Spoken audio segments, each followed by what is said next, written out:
साथ अन्याय हुआ है। बिहार के साथ उस वक्त जो अन्याय शुरू हुआ, आज भी अन्याय चल रहा है। एक आंदोलन हमारी पार्टी ने करने का तय किया है, उसके हिसाब से कार्यक्रम भी तय हुआ है और इस कार्यक्रम को लेकर बिहार की जनता के बीच हम जाएंगे, गुलबंद करेंगे जनता को और इस अन्याय को हम नहीं सहेंगे, बिहार नहीं सहेगा। कुछ लोगों ने हमारे प्रधानमंत्री जी की बात भी नहीं मानी, गृह मंत्री जी की बात भी नहीं मानी, भारतीय जनता पार्टी के राष्ट्रीय अध्यक्ष नड्डा साहब की बात भी नहीं मानी, उनके आदेश का भी उल्लंघन किया। और उनके आदेश का उल्लंघन करने वाले लोग अपने को उनकी पार्टी के नेता सदस्य कहते हैं, तो हमको आश्चर्य भी होता है। अब जो नरेंद्र मोदी जी की बात का उल्लंघन करे, जो गृह मंत्री जी के बात का उल्लंघन करे, वह भारतीय जनता पार्टी का सदस्य नहीं हो सकता। सबसे पहले आप सभी लोगों का स्वागत है। महर्षि वाल्मीकि की धरती पर 3 दिनों का शिविर हमारी पार्टी का आज संपन्न हुआ है और इस शिविर में 3 दिनों तक लगातार साथियों से राय परामर्श के उपरांत कुछ निर्णय लिए गए। एक तो 14 सूत्री प्रस्ताव है जिसको पारित किया गया है। प्रस्ताव की कॉपी आप सब लोगों को दे दी जाएगी।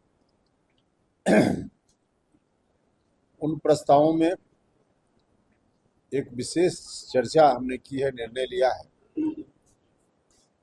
बिहार के साथ पिछले 50 वर्षों से अन्याय हो रहा है। 1976 में परिसीमन एक्ट का मतलब है कि विधानसभा और लोकसभा क्षेत्रों की संख्या प्रत्येक 10 साल के बाद जो जनगणना होती है उसमें बढ़ी हुई संख्या के आधार पे सीटों का निर्धारण करने का प्रोविजन हमारे संविधान में है। 51 में हुआ, 61 में हुआ, 71 में हुआ, सीटों की संख्या बढ़ी क्योंकि हमारी जनसंख्या उस वक्त से लेकर 71 तक, मतलब आज़ादी के बाद से लेकर 71 तक बढ़ती रही। आज भी हमारी संख्या बढ़ी है, उसके अनुसार हमारे यहाँ सीटों की संख्या ज़्यादा होनी चाहिए। लेकिन 1976 में डिलिमिटेशन एक्ट में संशोधन कर दिया गया और उस संशोधन के माध्यम से ऐसी व्यवस्था बना दी गई कि अब जनसंख्या के आधार पे सीटों की संख्या नहीं बढ़ती है। एक्ट में संशोधन करके रोक लगा दी गई संख्या बढ़ाने के मामला में। तो जो संख्या 1971 में निर्धारित हुई वही संख्या आज भी है, जबकि हमारा संविधान, मूल संविधान कहता है कि बढ़ी हुई संख्या के आधार पर सीटों की संख्या बढ़नी चाहिए थी। आज की जो जनसंख्या है उस आधार पर अगर सीटों का निर्धारण हो तो कम से कम 1.5 गुना संख्या बढ़ेगी लोकसभा में और उसी अनुपात में लगभग विधानसभा में भी सीटों की संख्या बढ़ेगी। और लोकसभा विधानसभा में सीटों की संख्या बढ़ेगी तो जो SC ST वर्ग के लोग हैं उनकी संख्या भी स्वाभाविक रूप से बढ़ेगी। अनुसूचित जाति या विधानसभा में अनुसूचित जनजाति के लिए भी रिजर्वेशन है बिहार में, उनकी संख्या बढ़ेगी। लेकिन 76 में उस एक्ट में संशोधन करके हमारे साथ अन्याय हुआ है। बिहार के साथ उस वक्त जो अन्याय शुरू हुआ, आज भी अन्याय चल रहा है। 76 में 25 साल के लिए उस काम को रोका गया था, फिर बाद में फिर 25 साल उस अवधि को बढ़ाने का काम हुआ। अब 2026 में वह अवधि समाप्त हो रही है। उस वक्त फिर से परिसीमन जनसंख्या के आधार पर होना चाहिए।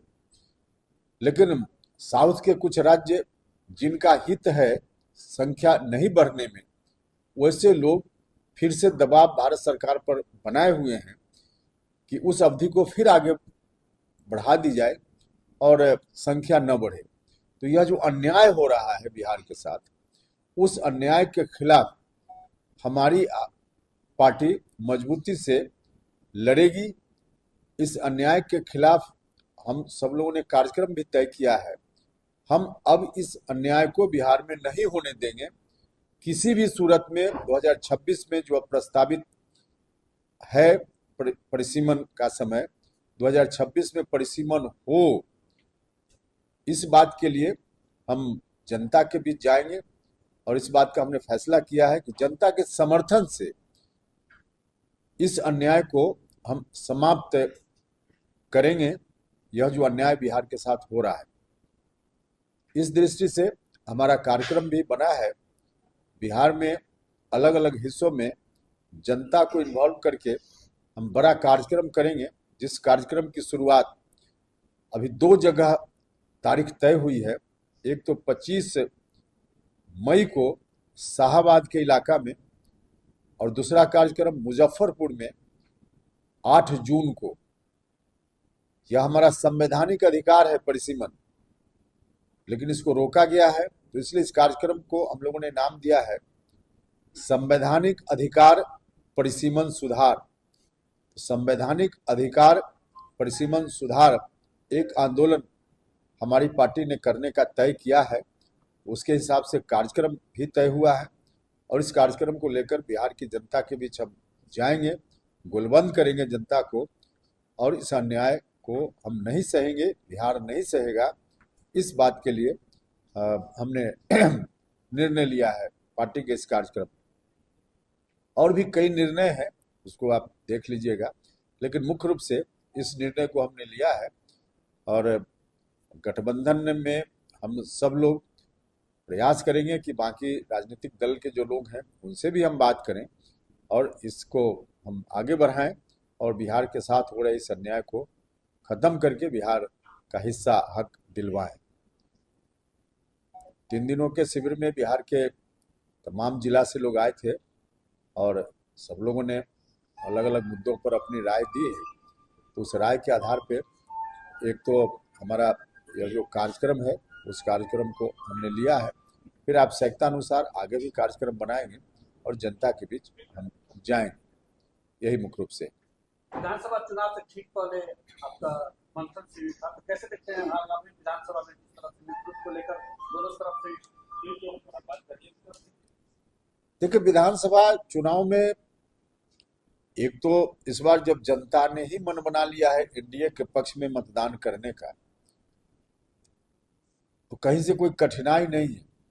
एनडीए निश्चित रूप से फिर जीतेगा, सरकार बनाएगा। लेकिन अभी जो लोकसभा का चुनाव हुआ, उस चुनाव में कुछ इलाका जहां एनडीए का परफॉर्मेंस अच्छा नहीं हुआ, बाकी बिहार के सभी हिस्सों में एनडीए का परफॉर्मेंस बहुत ही अच्छा था। लेकिन शाहाबाद का इलाका, मगध का इलाका, खासकर जहां अंतिम फेज में मतदान था, वहां एनडीए के पक्ष में परिणाम नहीं आया। और उसके पीछे कारण कोई विपक्ष नहीं था। विपक्ष की कोई ताकत न तब थी उस इलाके में, न आज है कि वहां एनडीए को शिकस्त दे दे। लेकिन विपक्ष में ही कुछ लोगों ने हमारे प्रधानमंत्री जी की बात भी नहीं मानी, गृह मंत्री जी की बात भी नहीं मानी, भारतीय जनता पार्टी के राष्ट्रीय अध्यक्ष नड्डा साहब की बात भी नहीं मानी, उनके आदेश का भी उल्लंघन किया। और उनके आदेश का उल्लंघन करने वाले लोग अपने को उनकी पार्टी के नेता सदस्य कहते हैं, तो हमको आश्चर्य भी होता है। अब जो नरेंद्र मोदी जी की बात का उल्लंघन करे, जो गृह मंत्री जी के बात का उल्लंघन करे, वह भारतीय जनता पार्टी का सदस्य नहीं हो सकता है। लेकिन वैसे लोगों ने मौका दे दिया विपक्ष को, विपक्ष के हाथ में औजार दे दिया, और विपक्ष जो प्रचार प्रसार कर रहा था हम लोगों के खिलाफ, उनको मौका दे दिया इन लोगों ने, और फिर उनके साथ भी हो लिए लोग। इसका नतीजा हुआ कि एनडीए का वोट बट गया। तो चुनाव परिणाम वहां न सिर्फ एक क्षेत्र में बल्कि 5-6 क्षेत्रों में इस तरह का परिणाम आ गया। तो अभी हमने अपने इस कार्यक्रम के माध्यम से उनको भी सचेत किया है कि भाई जो लोग भी इस तरह का काम जिन लोगों ने किया लोकसभा चुनाव के समय में, कृपा करके इस तरह का रवैया विधानसभा चुनाव में नहीं लोग लाएं। नहीं तो फिर विपक्ष को लाभ हो जाएगा। तो विपक्ष को लाभ देने का काम अगर एनडीए के लोगों ने नहीं किया इस बार विधानसभा में तो कोई दिक्कत नहीं होगी, एनडीए जीतेगा और विपक्ष जो हमारे साथ वाले लोग ही फिर से उसी तरह का रवैया अपना देंगे तो इसका नुकसान हो सकता है। हम यही मानते हैं। कितने सीटों पर दावा कर रहे हैं, क्या अपने सीटों पर दावा जो कुछ भी हम करेंगे उसको जहां जिस टेबल पर बोलना होगा, जिस मोर्चा पर, वहां बात रखेंगे। यह जगह उपयुक्त नहीं है। लेकिन 2015 में जो जितनी सीटों में पार्टी बनी उस तरीके की 20 सीटें नहीं थी, उससे कम आगे नहीं, उसमें कम होने और आगे होने की बात नहीं है। जो भी तय होगा हम बताएंगे। अभी उस पर बात करना बाकी है। जब तक बात नहीं होगी तब तक कैसे बताएं। मान लीजिए 25 सीट मांग रहे हैं सर, उससे कम ज्यादा। मांझी जी कुछ देखिए, मांझी जी से तो आप लोगों के मित्र साथी ही, मीडिया के लोग ही कुछ कहकर उनसे कुछ कहवा लेते हैं, इसलिए इस तरह का स्टेटमेंट मांझी जी दे देते हैं। चिराग भी बोले सर 40 से कम नहीं मानेंगे। अब देखिए, दूसरे लोग जो भी बोल रहे हैं उनका विषय है, हमारा विषय है, हम उसके बारे में बोलेंगे।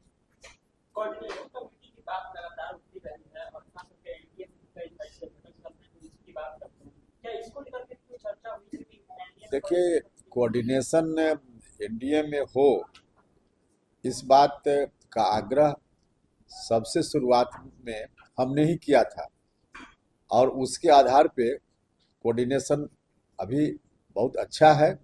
आप लोगों ने देखा भी होगा कि बिहार के सभी जिलों में एनडीए का सम्मेलन हुआ है, सभी पार्टी के लोगों ने मिलकर किया है।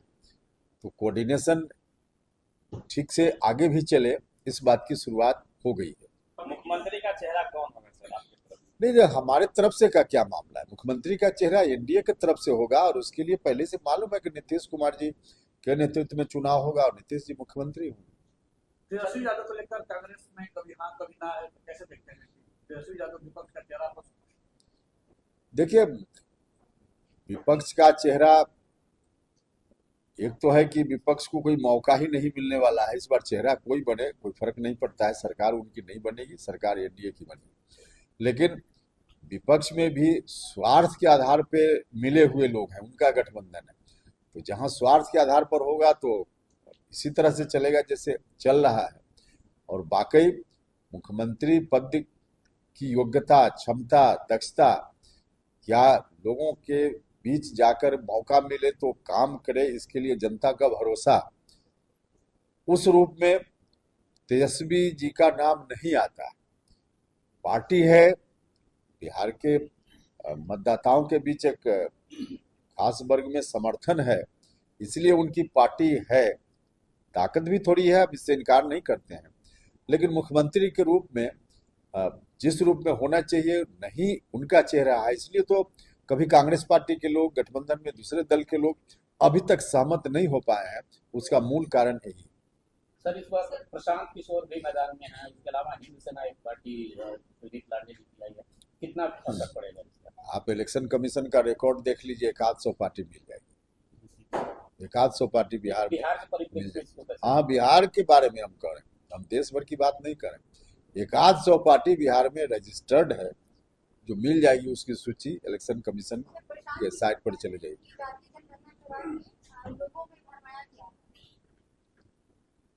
जाति जनगणना कराना बहुत ही आवश्यक था। तो जाति जनगणना बिहार में आज की सरकार ने करवाया है। और ऐसा नहीं कि कोई एक पार्टी या कुछ लोग, जाति जनगणना हो इसके लिए बिहार में मतलब सभी दल के लोगों ने समर्थन किया है। सर्वसम्मति से विधानसभा में प्रस्ताव पारित हुआ है। तो इसलिए सब दल के लोगों ने चाहा है, तो राज्य की सरकार ने किया। सर, जो साजिश सर पिछली बार आपके साथ हुई, नीतीश जी के साथ 20 में हुई, जनता जानती है। यदि इस बार होती है, क्या विकल्प खुले हुए हैं महागठबंधन के लिए? नहीं, ऐसी साजिश अब लोग क्यों करेंगे?